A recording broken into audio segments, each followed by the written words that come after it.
Was there any time that you regretted moving to Canada? Does Canada ruin marriages? How many applications were you putting in? You may go to an event and you're expecting, chicken and whatever, and you go and it's just small pieces of sandwiches or crackers. I think that we need to be confident and translate that confidence into our children so that wherever they are, they can stand up for themselves. Right. So everybody's PR journey is different, and a lot of times the way your first year goes may determine how the rest of your years may go, whether you settle in quickly or you may struggle more. So we hope that you learn a few lessons from our journey and you find this video useful. People feel that like once you get your PR, then now you can breathe because, maybe finding a job is easier or getting a housing is easier. Did you feel like that? Like, okay, now we've arrived. Like, how was the feeling for you in the first year? No, now we've arrived. That wasn't the feeling. Mm-hmm. Now we are starting. Mm-hmm. Right? For me, that's what the feeling. Yes, soon as the IT comes in, mm-hmm. and then you get the COPR, mm-hmm. etc. Mm-hmm. Yes, I mean, given the level of stress that you probably would have gone through, preparing your documents, submitting and everything together, etc. Mm-hmm. You'd want to take a breather. It's normal that you'd want to do that, but mm-hmm. As soon as like the whole journey mm-hmm. starts, like that for me was a start. Mm-hmm. It was more like starting to live life mm-hmm. right, mm-hmm. with the benefits of hindsight and previous experience. Exactly. So I will compare it to maybe graduating school, mm-hmm. right, leaving the uni. Mm-hmm. You have your whole life ahead of you, and you're not going to put in applications for jobs. You won't say, okay, now I've completed school, so I can rest. Exactly. Like you need to have the mindset that the work now starts. Exactly. And that's for me, it's like it. So because I remember that you used to mention that like it's carrying your whole family, from the known to the unknown in quotes, like how people want to call it, and the whole risk of starting new, so you can't relax, right? And for us, a lot of the work started, we hit the ground running once like the PR was confirmed. Like I think even before, like researching what careers we wanted to go in. Did we want to pivot? Did we want to, continue whatever we were doing? What were the opportunities in the provinces? Choosing our province, all that. So it's like setting the systems in place in the first months before arriving, and then continue with those systems in your first year will make a lot of difference for you. Absolutely. Mm-hmm. I mean, the same way we attacked the application processes, right? Ensuring that the same way we attack the application processes, but the same approach. Mm-hmm. Again, without at the risk of repeating myself, you are going to start off life this time around with a lot of experience, with a lot of insights, with a lot of processes that you maybe have put in place in achieving things, etc. And you're going to retest all of that. If you are reflective, then that's really good because then you would have gathered enough over the years, right? Irrespective, I mean, in our case, right, we had gathered enough over the years to know what works, what won't work, etc. And so channel the energies and efforts into proper things that work. And especially when you're older, okay, like there's no time to waste, hit the ground running, right? Waste your time. So let's talk about career, right? You got a job in the first 3 months when you arrived, and I had the opportunity to pivot, right? The second week we arrived, I was already in a course. And again, it comes back to putting the systems in place and everything. Did you feel like your career had resets, or did you feel like it was growth for you? And again, what things did you do within that first few months of arriving that set you apart to get like a global, management level job when everybody was like, oh, it takes time, or you have to do a survival job, which is the truth for a lot of people's journey. Like doing a survival job is like a stopgap for a lot of people. So that is valid. But for you, you were blessed enough to just jump right in, so how was that for you? Did you feel like a career reset? Did you feel like growth? What did you put in place to get you to where you eventually landed? I wasn't open to start like career reset. So I wasn't hoping to get into that space. That was anything below where I was living. Right. So there's a lot of mindset things. Yeah. Right. Yeah.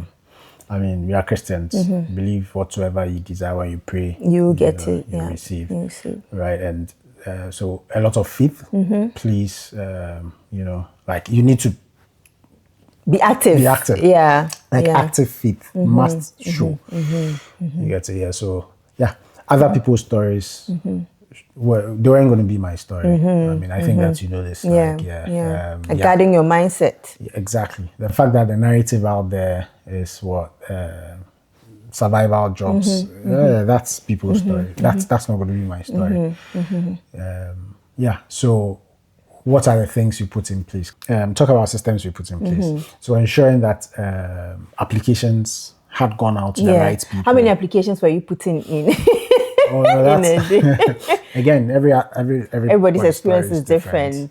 I mean, I've heard people talk about putting in just 1, 2, And then getting good something. roles. Yeah. Super, right? Yeah. I was doing like 30. Yeah. Yeah, And I'm asking you to share because sometimes when you say, oh, I got like a job in 3 months or that, people don't realize the amount of work that went in. Again, back to when we started the call, back to when we started the conversation, I mentioned that you've just completed uni, right? This time around, you've lived the life you're about to set, yourself into before. Yeah. What will you do differently, right? For me, right from uni, I was already applying for several jobs. So then, what it meant was, I wanted to be competitive right after school. So going back to it now in a new setup, I'm starting again. I'm starting all over again. So I'm going to do 30. So what are the lessons that I can draw from exactly where I'm coming from? The lessons were when I was done with uni and I didn't want to be staying at home, I was putting a lot of applications. The same thing I'm going to do now. This time around, I know what to put in the CV, what not to put in the CV, etc. I remember in those first few days, right, I will show up to my working desk, like I'm going to the office. 6:30, 7 o'clock in the morning, I'm seated and I'm applying for jobs. Yeah. And I think people feel that, okay, because there's a lot of work, there are jobs in Canada, there are jobs in Canada. We kind of forget that, okay, from wherever home country we are coming from, we put in a lot of work to get jobs, right? But because we hear there are lots of jobs, we come here and relax. And then when we don't get the results, we say, oh, it's not as people said it. But we forget that we are not putting in the same effort because we feel that we have arrived in a greener pasture. And I always said that. I still think, yes, there's a lot of job, but there's also a lot of competent people. Applications. Yeah. So what are you talking about? Because they are calling in skilled workers. And everybody's coming in skilled. There are already skilled people here. Exactly. So there are already people who understand the system, who have a culture, who know it, who lived here, everything. That's one. 2, you're coming in with other people. I mean, the last score held. They brought in 4,000 people. So imagine. So if all 4,000 are making it in, right? And let's say you are looking at a specific career. So let's say in that 4,000, maybe 500 of you, all of you are going to apply for that same job, assuming you have the same qualification. So what are you talking about? Like, it's not, I'm putting in 1, 2. And they'll call me. Then I also think there's also the tendency to forget that you are moving and you're going to live in that space permanently. So there's also that. I might be wrong, but in my mind, reshaping your mindset to know now this is not holiday. So that first few months is still a lot of work. It's not coming and sightseeing. And then relax. Oh, let's get into the groove. You have a lot of time to sightsee. If you can mix that's a point. That's a point. Like, you have a lot of time to sight. I think we get into the rush of, community building is good. I get in community, get to know people, and then we forget our motivation. Yes. That once, do the first things first. That's it. So the first things first. When you've settled in, you are comfortable, you can have all the sightseeing in the world. I mean, nobody is saying be rigid and only work. No, once in a while you go out, but don't let that be your priority. priorities. So Yeah. you do want to be relying on the social systems.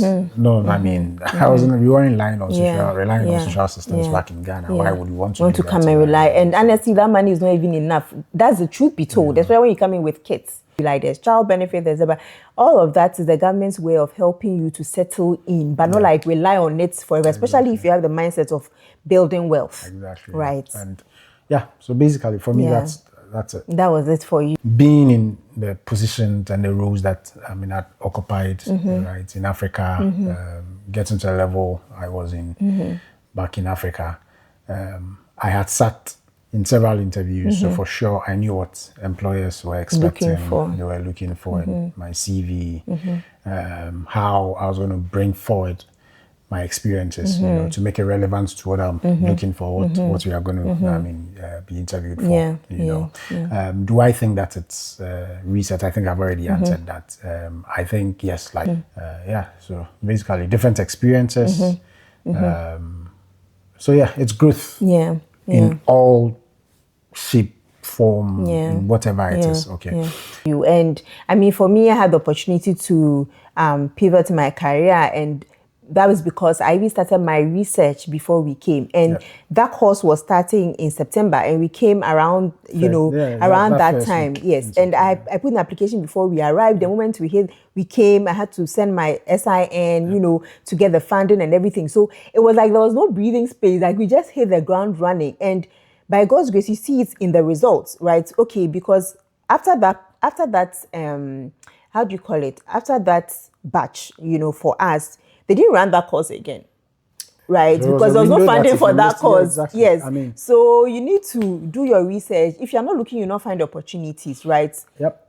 And our first choice of people, even you had your first interview the very day we arrived, right? And it's happened for a lot of you because they put in the systems. They didn't come in and say, okay, we are relaxing. And you know that you came here for a purpose. It's the reason you are continuing your life. So, you continue like that. So if you're liking our conversation so far, don't forget to like this video and also subscribe to the channel. A lot of you are watching but are not subscribed, so please subscribe to help us grow and to help build this community of successful immigrants in Canada. And for us, we've met a lot of people who either come in prepared or come in not because they intentionally want to wing it, but they're not really sure what they want to do. And so we started a coaching program where we help people with mindset, to help them with Canadian CV preparation, interview preparation. And so if you are watching us, you are now arriving or you are new here and you want to get in touch with us and be part of that coaching group, you can send me, a message. My email will be in the description and also in the pinned comment.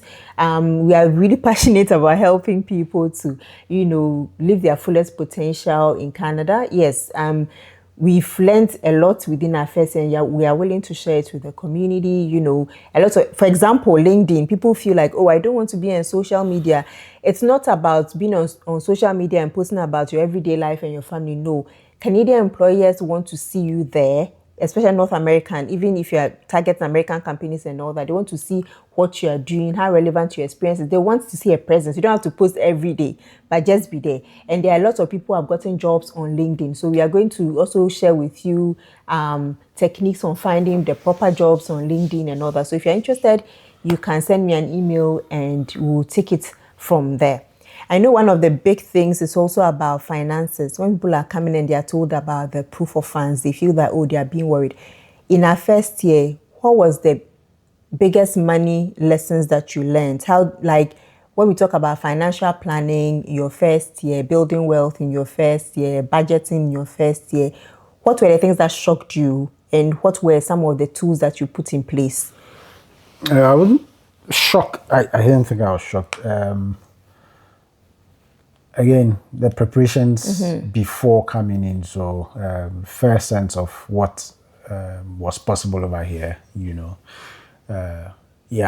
Again, the living life with the previous experience. So, truth is, if you're not budgeting now, if you are living out of your means, right, this system will find you out. That's it.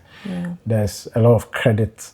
Credit and the temptation is to take everything cards out. And coming from cash economies, you might be tempted to take that as money that's also mine. available for you. That's not yours. It's credit. Like that's how it's called. A lot of discounts. Yeah, you go to every shop and they ask you, do you want a card? Yeah. Do you want a card? Do you want this? Oh, you can get this card, all of the default payment and they're coming with interest.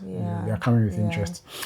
So the basic financial stuff, live within your means, make sure that at the end of the month, if it's weekly, it's, and here the salaries don't come like at the end of the month. You can opt for midweek, mid-month.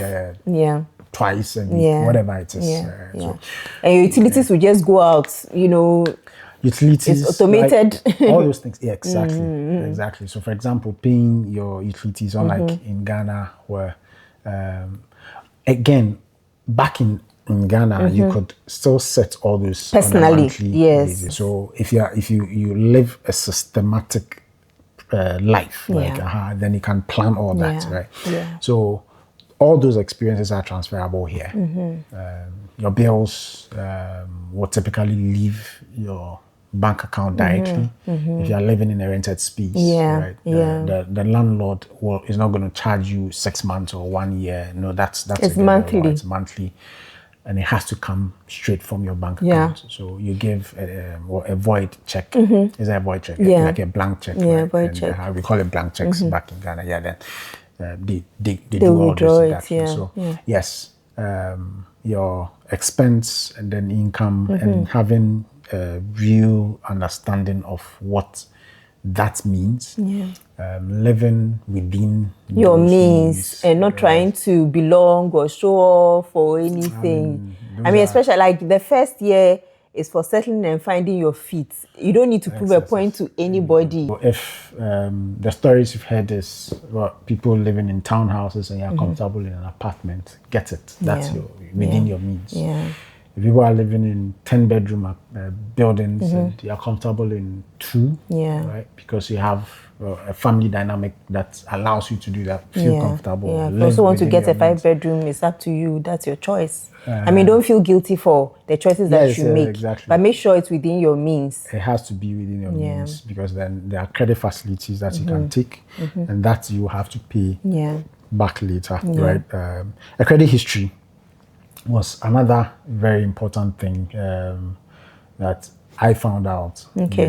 Plays significant role in everything you do. Especially coming from a cash system. Once you're giving a credit card, the first reaction is like, I don't want to owe anybody, so I want to pay cash. For those but you need the credit score system. Yes, you don't like owing. I totally get it. I see owing as like something different, right? That you can actually maximize your wealth with. But here it becomes very necessary how you manage that owing together. So building a credit history becomes really important. And because you need it when eventually you want to get a mortgage, when you want to finance anything. You need that credit score. They want to see how unless you have millions of dollars lying somewhere, lots of people, you buy a house based on mortgage system. So you need the credit score. How do you do that? So, for example, you come in, your bank offers you a credit card. You will need it. You will need it. It's not. So you will need it. Some basic utilities. Every month your phone bills. Phone bills. Every month you're going to pay gas. These are monthly revolving expenses. So you can hit them to your credit card so that there's activity on your card. And this is money that you put in. It's easy. It's with you. Yes. You're not taking it out to go and buy like some luxurious thing that you can't pay for at the end of the month. And then once you start owing on your card, then it becomes a problem. Apart from ensuring the income and expenses, the expenditure is properly managed. We come from a culture what we are taught to save. But are not really necessarily thought to invest. That's one thing we are also doing. Building wealth. Right. And you don't have to wait to be like 5 years in Canada or 10 years. Like the moment you come within your first year, if no matter how small you are earning, you can start building wealth on your own. There are lots of systems that you can stay at home and start, growing Yes, your wealth exactly. from. Exactly. Yeah, Now, yeah. one of them, for example, we put together a community of day traders, right? Here, swing traders, day traders, people who trade in options, come together, You share ideas. stocks, right? That you can DIY Yeah, sort of yourself. investment Yeah, things, etc. yeah. Right? I mean, on those communities, what we share is not investment advice. Investments typically come with a lot of risks, so you can also get a professional if you want. Yeah, financial advisor to guide you. Exactly, yeah. So if you want to be part of our community where we share ideas, how to buy stocks and discuss, tips here and there, you can also send me an email and we'll add you to the community. Yeah. Does Canada ruin marriages? Maybe if the marriage is about to be ruined already. Because there are lots of stories that people come into Canada and their marriages are ruined or their relationships are ruined. I mean, for us or for you personally, how do you think that moving to Canada, our life here has impacted our relationship? I don't think it's Canada. Maybe the stress of new environments, right? New places, testing relationships, right? The foundation of the foundation relationship. of relationships, yeah. So maybe, So the dynamics in your home, right, will have to change. The environment will have to be adapted, like to suit the new space you find yourself in. Yeah, the new structure. Yeah. So, for example, you mentioned in the first few months, right? I mean, if I'm out there looking for work and you are in a program, and typically, back in Ghana, maybe like you were spending more time, right, with the kids or something like that. You revolved your work around their work schedule, etc. And if like that's in the family dynamics, right, then in that instance where things have flipped, I think the sensible thing to do will be to also change and change the rules, hold each other, then entire system, to keep going. I think people sometimes become entrenched in their rules, right? It's like they don't realize that, okay, when we came here, what has changed? Okay, now maybe both of us work outside the home, but we do not have the family support we had back home. So how are we going to manage it? Or you know what, I can apply and get a work from home opportunity, and then we can revolve around it, right? And reduce the stresses and all that. Okay, maybe if I don't have to send my child to daycare and I can have the child with me at home whilst I work, how will that balance out? So I think that if your systems as a couple is already weak, your foundations are weak, it's going to show. Especially in the first year when you are going through a lot of emotions. And one important thing is to be real with each other, right? If you have a friendship, you'll be able to sit down and talk about it and say that, oh, I'm feeling sad, I'm feeling depressed, okay, I'm not getting a job, this is how I feel, and, get motivation from each other. But when you come and everybody's doing their own thing, or you are stressed and you're not talking about it, and it will show in how you relate with each other, and you have friction and fights, and the children, it will affect the children as well. Talking about the changes, I think is very important, and like you've mentioned, being real and honest with yourselves, in that space together, like both accepting that each one, it was a joint decision to move, but along the journey, each individual is also going through changes. And it's important that you talk your way through those changes so that you change together. For the kids, I mean, there's always a tendency to forget them. They're also going through changes. They also had social systems. They also had friends, right? There was weather that was different. They adapt easily and faster, but it still changed. And so having and putting in deliberate efforts, to keep that unit together whilst you change together, in my opinion, is really, really important. There's always going to be outliers to things. If you think that, the change happening and everything is too quick, that it's going to affect things. Don't create an island. Reach out to people other people that you can, whether they are from your home country Wherever or it here, is, reach out to them, have an honest conversation. Sometimes just talking to somebody else really eases you, and then you get back and realize, oh, this wasn't even a big deal and all that. And, it's talking about the kids, we bring them in, they start school. Most of the time, they even start school before we find jobs. So they go through like the changes much earlier than we do, right? And you leave them, they might be the only African child in their class, all those things can be a lot for them, and they'll come home with all sorts of stories. So you need to be available. I know for couples who may both work from home, it might be hard to, say that, oh, I'll always be there when my child arrives from school.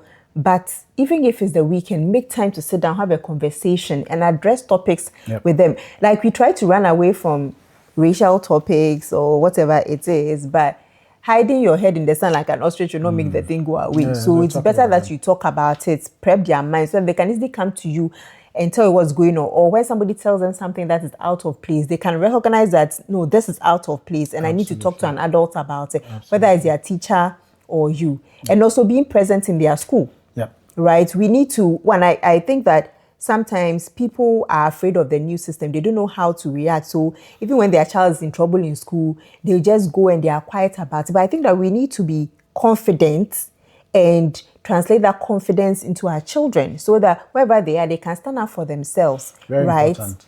Really important. I mean, we've seen a few social media posts. One person encouraging the child to draw the lines. Not physical. Those, if they need to defend themselves, that's different. But as much as possible, avoiding scenarios where they need to. Be in a safe area. Yeah, exactly. Avoid certain friends. As much as they can. As much as they can. They will want to explore. Simplifying things. I mean, for me, I think that it's worked for us. Making things simple for everybody, for the kids. Like, yes, you used to be in this country, now you're here, you're living here. So first, let's all get into that space where we know this is our new home, right? We are building the rest of life from here. What will you do? Do you get it? So that the change is one that everyone expects and everyone dreading it. But these are things that can come up. So let's talk about it before it even happens. Because back from your home country, it's, you are in the majority.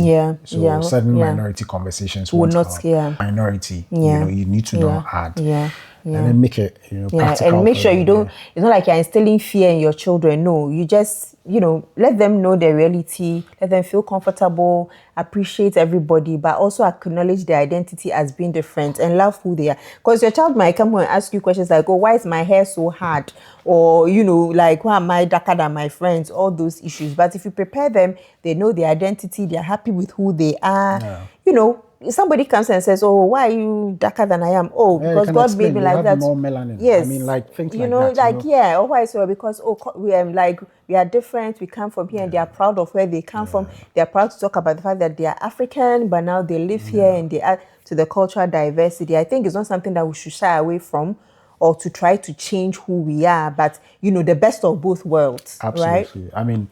From my experience, it's a really nice place to be, right? You meet a few who are... I've yet to meet any outliers like that, right? On social media, people sit behind their phones and say things like that. In reality, right? People we have interacted with are welcoming in church. Oh my goodness.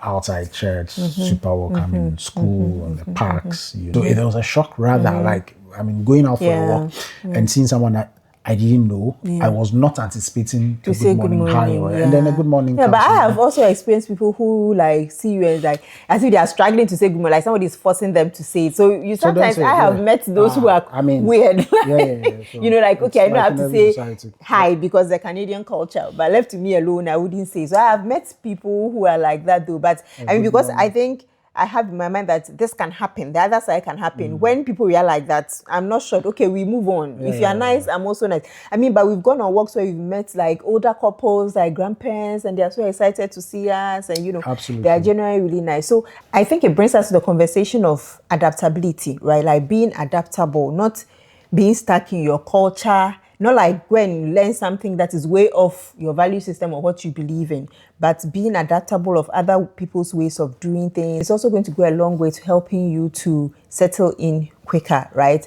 I mean, one very touchy topic is the accent, right? I mean, it's not like for the kids, the accent change really quickly.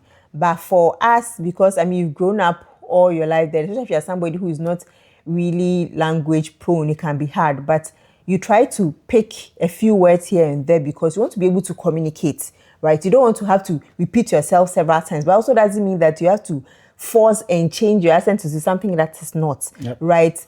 You may go to an event and, okay, they'll say, we are serving lunch and you're expecting, you know, chicken and whatever, and you go and it's just, small pieces of sandwiches or crackers or something. But you don't go there and start frowning and having an attitude or like, oh, what is this? Or, you know, you mingle and you go, oh, let me taste, because, you know, it's a different culture. You want to see how Canadians do things. And I think they appreciate that a lot when you try to know more about them and, you know, let's flip this, Sandra. Let's flip this. Someone comes to Ghana, it's a natural thing that someone from another country, you know, also comes in, tries our food, etc. I think for the regular person, that's a really good place, you know, to start warming up towards each other. You know, my culture is this. The person is not showing an attitude towards it. Is open to test my culture, taste my food. Especially when you've come into a country that I mean, I've known all of my life. Yes, and you are now coming in to adapt. Nobody wants to be judged. Nobody wants to be, you know, frowned or, you know, upon like or made to feel inferior in any way, shape, or form. And I think it's a natural thing to expect. And yes, do I walk on the streets expecting good mornings? No, I don't. If the person says, of course, I'm going to respond. Sometimes I also don't want to say good morning. I think it's normal. You know, sometimes you are. And also getting involved, right? Like, no, you may not attend every event or something, but getting involved in the community that you live in. Maybe there's a program at church. You try to go once in a while, get to know people. There's a program in your kids' school. Get involved. You can get your kids in. We talk about representation a lot. So if you want your kids to get involved in something in school, talk to their teachers, get them involved. Like, the earlier you get integrated into the community, and again, it comes to the point that you made, like, you are not on holiday. You're not coming to just work and go back. This is your home. Like, a lot of times when we talk, we say that, oh, back home. And then we realize that, no, this is now home. So if you have the mindset that this is now your home, you do what you have to do to make it home for you. Yes, exactly. Meetings, you know, there's a school board meeting. You go there and there's your first school board meeting, you're the only African. But then, I mean, it makes, like, again, representation, right? And it also allows them to also know us, know our culture, know that, oh, okay, they may have some misconceptions, but now they get closer to you and realize that, oh, this. Nobody is saying that, like, at work, nobody's saying that go and sit there and talk about your whole life. No, but be open to people, get to know other people, you know, one or two people, and that's okay. You know, you go to church, you smile. If you can get involved, you get involved, you know, and all that. And you don't attend PTA meetings, you know, I mean, shift. It's part of the things. Like, so you get to, like, make time. Fortunately, on this side, it's typically after work hours. Right? Your school is. So they really factor in the parents have to be there. And they make provision for kids to be taken care of, you know, whilst you are there. Already the school is going to be in close proximity to your home, so because of the zip code system, etc. So try and get involved. It's very You're already important. Here. You are seeing this too. Get involved. Get involved. You know. But let's not keep to ourselves. You know, a lot of times we feel that, for example, okay, you're processing a conversation in your head and you open your mouth and your accent is different. You're like, okay, does the person understand what I'm saying? But the more you get involved, the more you learn to maybe speak in a way that they will understand you better. Or even help them train their own ears. Yes, or help them train their own ears, you know, and all that. Like, let them get to know you, appreciate your culture, see you. And it will also inform the narrative eventually. But if we all keep to ourselves, people don't get to know us and they carry a certain kind of narrative that may not be right. Glenn, I realized the other families, there were certain conversations that I needed to, they needed to repeat themselves. I also needed to repeat myself. But over time, right? They've gotten used to how you speak. And I've also gotten Because used speak to to it. So how it's not they just speak. about me Yes. adapting our Yeah, accents. yeah. Clearly, go watch a 1 year video. I'm probably speaking the same way, or YouTube. But yeah, there will be a few Words here and there intonations that exactly yes, how that yes. will And you change, learn to tone down a bit so that we certain can things, hear and you, and all of that. So it's a two-way street, right? The more we are out there, we help our neighbors to get to understand us and appreciate Yeah. us better. Yeah. We also get to appreciate them better, Yeah. right? And then the community moves Yeah. in a way that we all want it to. Yeah. Yeah. So when we arrived, was there any time that you regretted moving to Canada? At all, not at all. I think we should have moved earlier. If you ask me, being Okay. honest, Okay. I think we should have moved earlier. We should have moved earlier. Why do you say that? Is there a reason? There's a lot of reward. I do a lot of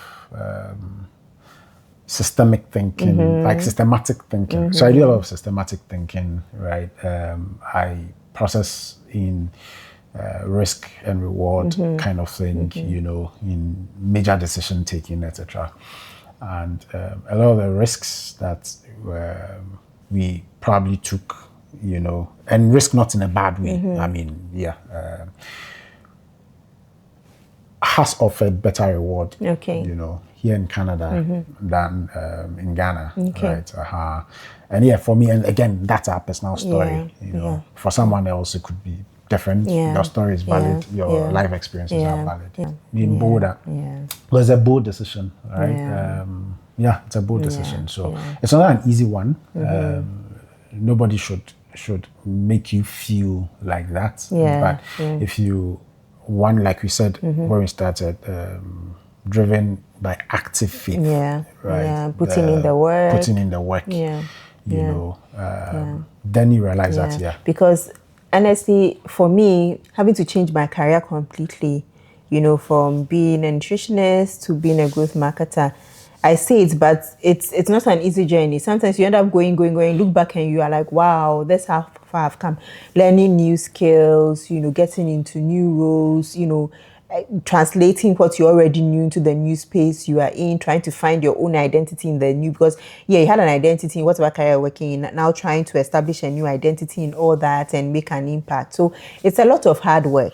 Yep. It's a lot of hard work, but what we can say is that it pays off, right? If you put in the reps, it pays off. It pays off. Do you feel in any way like you have changed, like you are not the same person who arrived in Canada over a year ago? Of course. I mean, I think we all went crazy the day we bought that air ticket. That's one-way ticket. One-way ticket. So right from that moment, you are no longer that old person. So yes, change, good change as well. So there's another, what I think it was a social media kind of thing that said that someone who packs all their life into one bag and travels and establishes and lives, in another country, is no longer afraid of anything. And that's for me. That's even if I used to be afraid of something, then I think that's. And for me, I like the fact that like I have gone through a lot of mindset shifts. Some things that seemed like impossible or unrealistic, like by God's grace, because of rooms I have had opportunities to sit, things I've allowed my mind to process. Now I see them all as possibilities, right? Like you see that like there are so many opportunities that you can take advantage of, right? Like we say that, okay, Canada has opportunities. It doesn't mean that they are lying on the streets for you to pick. You have to put in the work. But the fact is, the work pays off. I mean, it's not like places where we come from where, they say, oh, apply for this thing. And there's a whole lot of bureaucracy or who you know to get to that thing. But here, you do the work, you get there, you can see the results, right? So for me, I've changed in way, like I'm wiser by God's grace because of all the things that we've gone through. I see a lot of things that are possible, and like they say, if you want to change the world, start with yourself. So once you start working on yourself by taking the risk to be here, to put in the work, you are not going to remain the same, Like, yeah. Absolutely. So you generally have to be ready to go through an evolution, as we would like to say, it's a reinvention, even if the need arises. But for us, these are the things that we've learned from our first year, being ready to adapt, being ready to reinvent yourself if necessary, putting in proper systems, whether in your personal life, in your career, planning and all that, and being in communities that have the right mindset and not project negativity on you. If you are yet to come into Canada and you want to find out how we came, you can watch the other videos. If you're arriving soon, you can also watch other videos to see how to go about your first year in Canada. We hope you've enjoyed this video and you've learned a couple of lessons from it. Thank you for watching. Don't forget to like, share and subscribe, and see you in my next video.